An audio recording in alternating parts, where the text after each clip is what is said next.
Hello everybody, welcome back to Mining Modern. I'm Corbin Hostler and this is it, Modern Merfolk. It is here, and if you can't tell, I am pretty excited. My favorite tribe, I wish every set was Ixalan. Maybe not specifically Ixalan, it's but Merfolk. So I wish every set was Merfolk, which, you know, Dominaria is coming up. They have some Merfolk on Dominaria. I've seen it. I am hopeful. Either way, this is pretty great. We get to play Merfolk here. Not sure what our opponent's up with a Polluted Delta, but I do know that I like playing Silvergill Adepts. I think it's the best card in the deck. Even with now the addition of Merfolk Mistbinder here, no, we're going to make it happen. Suppose, unless worse it is, we get Spell Snared. So hopefully, you know, that doesn't happen. But besides that, we're pretty good here. So the way this deck works is we cut the Merfolk Branchwalkers from the Ixalan version for the Merfolk Mistbinders, and I think it's a big upgrade. In my opinion, that means it's basically just going to be correct from this point forward to play blue-green. I don't think that Mistbinder makes the deck necessarily incredibly better, but I do think it makes it better enough that you want to be playing the green. So that's where we're at. I'm going to go ahead and show them this Merfolk Mistbinder. Curse Catcher or Aether Vial. I'm going to play Aether Vial. Looks like our opponent's on some sort of Pyromancer deck here. So on the one hand, that means they're going to make some tokens. On the other hand, they do have an island, and we are sandbagging Master of the Pearl Trident, which we have not revealed to them either. So we'll see here. And we have a nice aggressive start, backed up by card advantage. If our opponent tries to get cheeky with Pyromancer, we have Harbinger, or double Pyromancer even. That will be a lot of tokens. We're just going to have to try to grind our... Oh my gosh. Well, everything I just said changed. We've lost all pressure. Forked Bolt was the biggest blowout possible. In fact, if our opponent were to pick the 7 cards they wanted against Merfolk, I think double Pyromancer Forked Bolt would be up there. So that's pretty unlucky. Okay. Well, we're hanging tough, but I won't lie, that's a pretty difficult one to come back from. The problem is we just lose all pressure on our opponent now. That's truly the trouble here. All right, well, you know, we're reloading okay, and we're slowing our opponent down, and, you know, our hand is still good, but essentially we still 2-for-1 to our opponent, right? Even though, you know, it looks like, hey, Fork Bolt got 2 of our creatures, in reality, these both cycled, and then they spent Fork Bolt to get rid of them. So, but it was a huge tempo swing back to our opponent, and that is what they needed to get back in the game. We'll see. We'll see where things go from here. These Pyromancers can get out of control pretty quickly. But our board's decent. We have Curse Catcher here if we need to counter a spell. We have Command Speaker otherwise to just put some power onto the board. And then we'll clock our opponent next turn for a decent chunk, actually, depending on what happens here.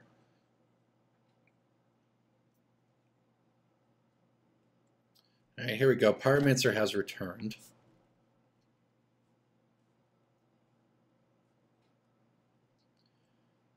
Surely they're not going to get aggressive with these elementals. No. Okay. We'll see here. I'm sure our opponent's sandbagging removal. All right, so they want to bolt our Mistbinder, huh? Okay, I suppose that's fine. Fine in the sense that it's not really fine at all, but here we are. So we'll play this Kumina Speaker.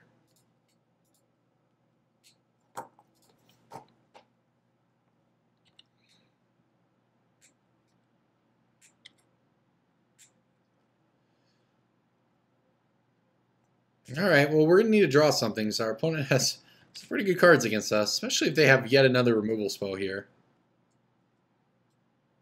They don't. They have a Delver. Okay.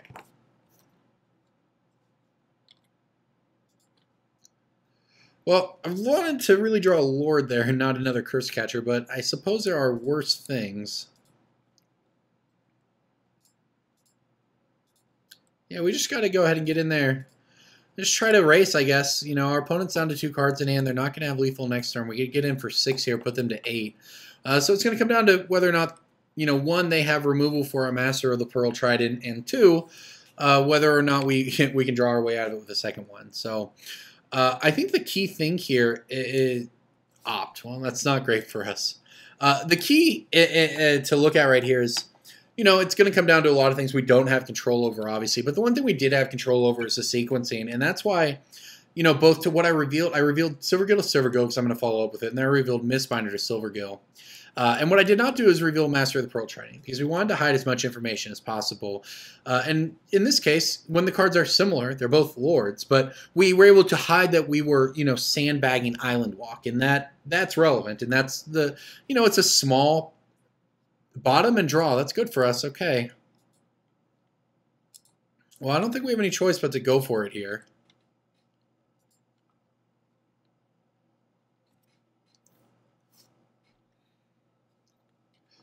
Well, I'm going to go ahead and play this. I'd like to be able to draw a second Lord. That way, if our opponent does have removal, we at least give ourselves another shot here.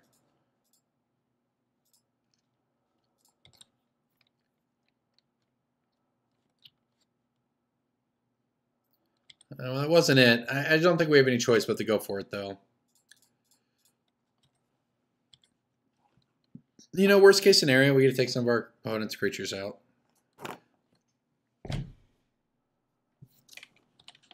Wow. Now that is a blowout.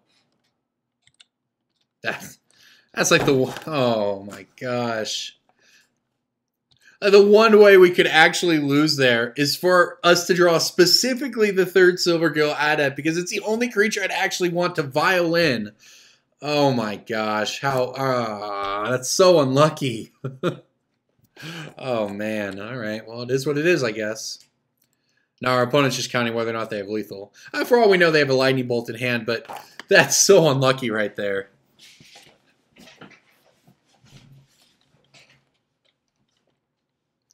And they're just comfortable going to 4, huh? Okay.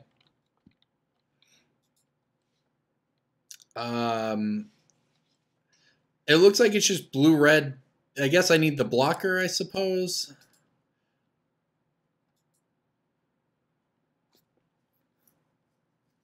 Are we going to get mana leaked? We're manded, okay. Wow. So we basically, the only way we could lose that game was to specifically draw. Oh, that's so unlucky. To specifically draw Silvergill Adept right there because it's the only creature I would violin before combat. I guess I was playing around a lot. It's more likely they have a removal spell than it is they have Vapor Snag. So I feel like I played around the correct things, but it's just unfortunate. But the game's not. It's pretty over now. Oh, they just must have lethal here. So if we block here, we take 8, 11, 13. This is... Oh, no fork bone. Our opponent actually had it all at all points of the game, I guess, but we got extremely unlucky. Okay. On to game 2, though. Probably not a great matchup for us. I do know that these Dispels and Spell Pierces would be pretty good, though. Kiro, honestly, most of our deck's good. Mirror Readery probably the worst here. I don't know if we necessarily need Copter. We've got to cut something. We can cut Copter, probably. Cut a couple spreading. Actually, we might just want to cut a bunch of spreading seas. Maybe we just cut all the spreading seas and we play the Copter and we play a Readery. Keep a spreading seas. It just depends if we think it's good. Our opponent's playing blue-red, so they're always going to have islands. You can occasionally cut them off red mana. But rather than that, I think I'm just going to play all of the good things we can. Well, here is the awkwardness of blue-green. It will pop up from time to time. I don't think I can keep this. This might have been a mulligan regardless. It's too bad because that hand was very close to being good. This hand is good. All right, we got Vial and 3 Lords, so maybe we're at least not going to get as blown out by the Forked Bolts of the world here.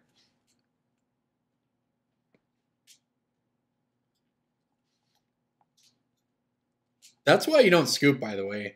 If you're looking at that from our opponent's scene, you have a Remand and a Vapor Snag in your hand. You're like, geez, there's not much we can do here. What can we possibly do to win? And then, your opponent finds the out to lose.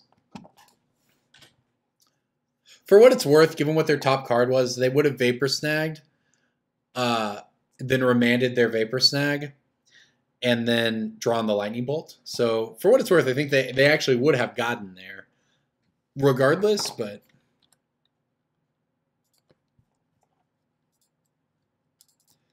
Alright, well, we're going to go ahead and just play all these Lords and hope our opponent doesn't blind flip Delver on us. 3 Lords with a Dispel is probably pretty decent. It just depends what our opponent's working with. Opt, huh? Well,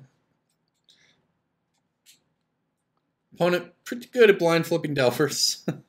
2 for 2 on blind flipping Delver in turn 1. Alright, they bottomed with Opt, so they're obviously looking for land. They find a blue source here, so that's good for us. They're lacking a red source, it seems like.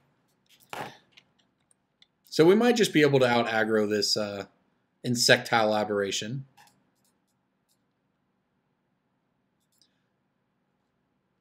We'll play this Master. Yeah, you know, just like that, we're actually out of Lightning Bolt range. That's one of the things that, you know, this version of this deck specifically can do, this blue-green version now that you have Mistbinders, is...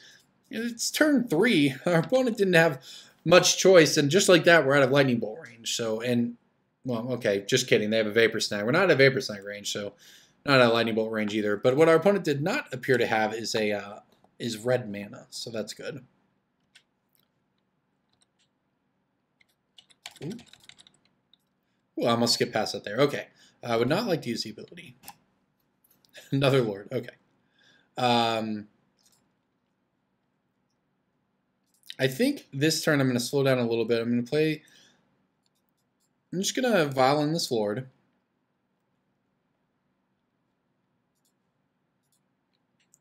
Attack for 8, because we have this spell up here. Our opponent's trying to race with this Delver, and we're not going to make it easy for him. We're doing quite a bit here. I think I let this one happen. So we still get in for 4.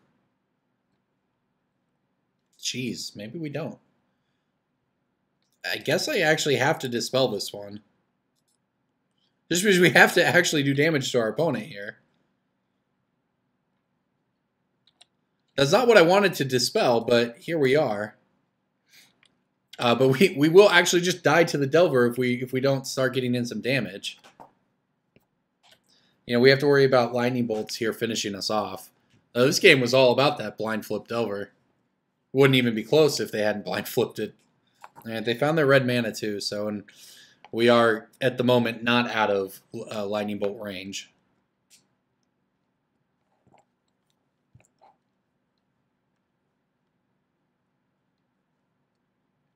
Also, we'll be attacking our opponent for lethal though, right?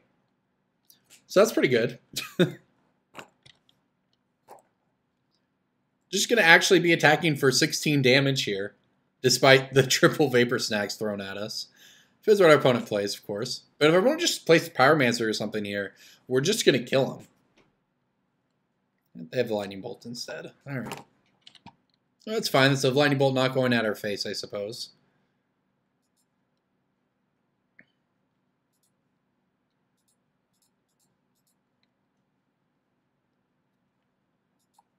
Alright, so if we can dodge the 4th Vapor Snag, I think we'll be okay.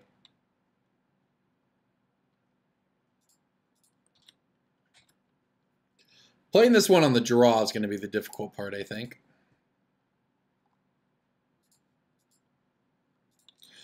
Although this is a matchup where having all the Lords in the deck is actually better probably than, you know, the Master Waves stuff would have been. Because Master Waves is obviously great, but it gets Vapor Snagged pretty hard. Alright, so this is going to come down to, I guess, whether or not our opponent can find a second red source and then double bolt us. They went bottom with it. Now they're opting again. Wow, but that is what we're trying to dodge here. Bottom draw. So if they have another red source and double Lightning Bolt us, we will die. Despite having a great hand, but fortunately dodged that bullet. So, alright, game 3. I think we keep things as they are. That was pretty nuts what our opponent had, to be honest. I might get rid of the Copter here on the draw. And play... I almost want to play the Negate. You know, we seem to have plenty of creatures, and we have plenty of the only thing Copter is obviously very good, and it blocks a Delver, right? It's got a lot of stuff going for it, but it does open us up to getting tempoed out where we tap a creature to crew it, and then, you know, it gets bounced or what have you. All right, well, I can't mulligan this hand, but it does need some help. So basically, we're praying that there is no Delver on turn 1 here. All right, look at that, no Delver. All right, so yeah, this hand is absolutely lit as soon as we draw a blue source. And it's everything we want once we draw a blue source. What if our opponent just has artifact destruction here, blows us out? Wow, okay. This is good for us. If our opponent has some sort of slow hand that's heavy on, you know, removal or remands or what have you, and we can just blanket with these ether vials.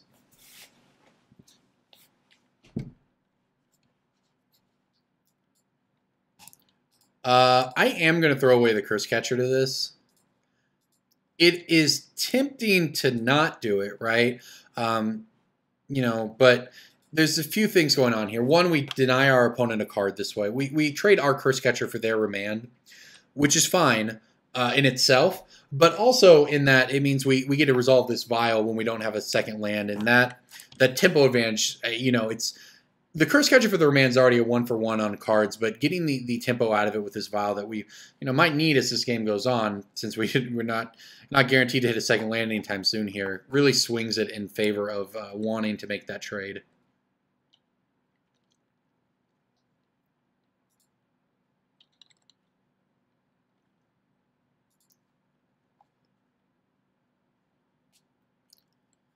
All right, that's not a land. I'm going to go ahead and run the Silver Girl out here, see if we can hit a land. We have a lot of what we want if we can just find an island. Well, it doesn't have to be an island. I'll take a fetch land. I'll take a Botanical Sanctum. An island it is, though. All right. Not going to do anything silly like run Mutavault out there. Just going to hold up all these counter spells here. Imagine our opponent goes for, you know, a removal spell here on the Silver Gill, and I just Spell Pierce it. Nope, nothing. Okay. You know, the Spell Pierce gets worse as the game goes on, but I imagine our opponent will be, you know, using their mana in such a way that we will probably still get something.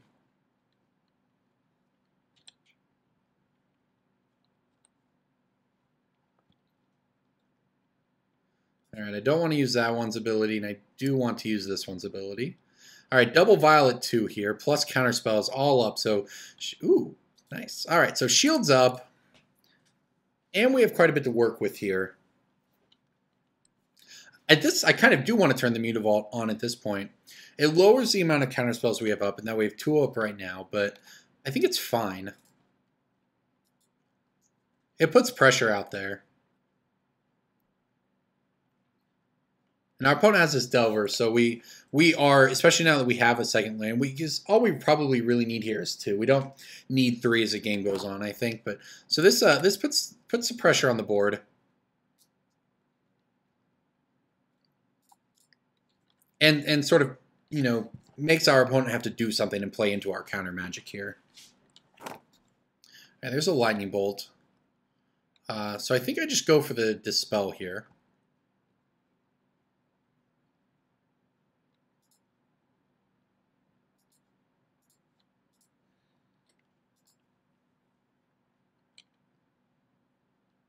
And this is good. This means our opponent is Lightning Bolting, and wow, they just have nothing? Okay. Our opponent's fighting over a Mutavault and not this Master of the Pearl Trident. That said, now that they haven't blocked, I'm definitely running it out there.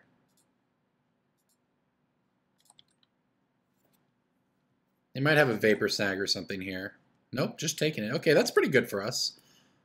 Not sure what our opponent could have, right? It could be, you know, basically in some scenarios I'd be worried about Anger of the Gods, but given that our opponent both is obviously playing Delver, but has played Delver onto the board, that's less of a concern, I think.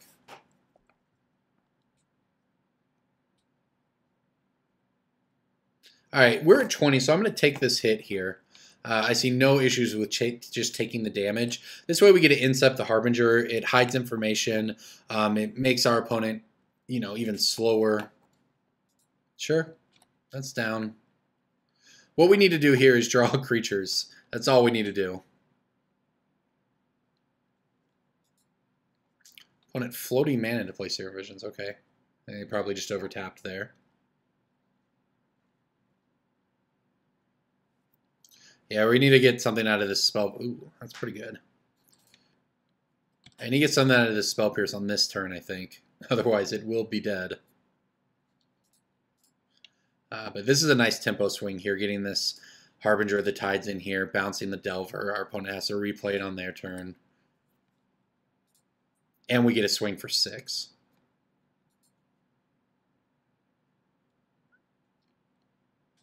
Depending on what our opponent does here anyways. It looks like they might be considered an instep. Nope, okay. Alright, I do not want to use these abilities.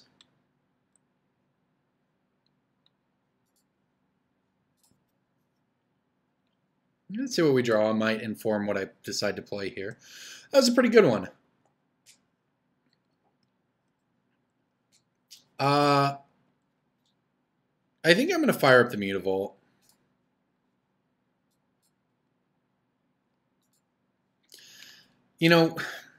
We have this negate, and by playing this way, I'm not going to be able to negate something, but we still have Spell Pierce up, and this puts so much pressure on our opponent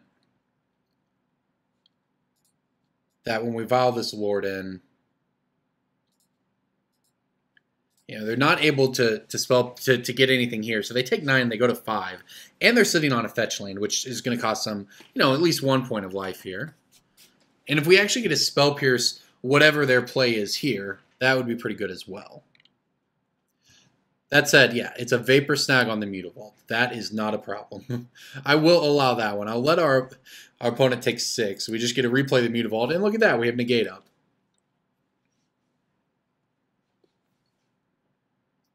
Yeah, that worked out pretty well.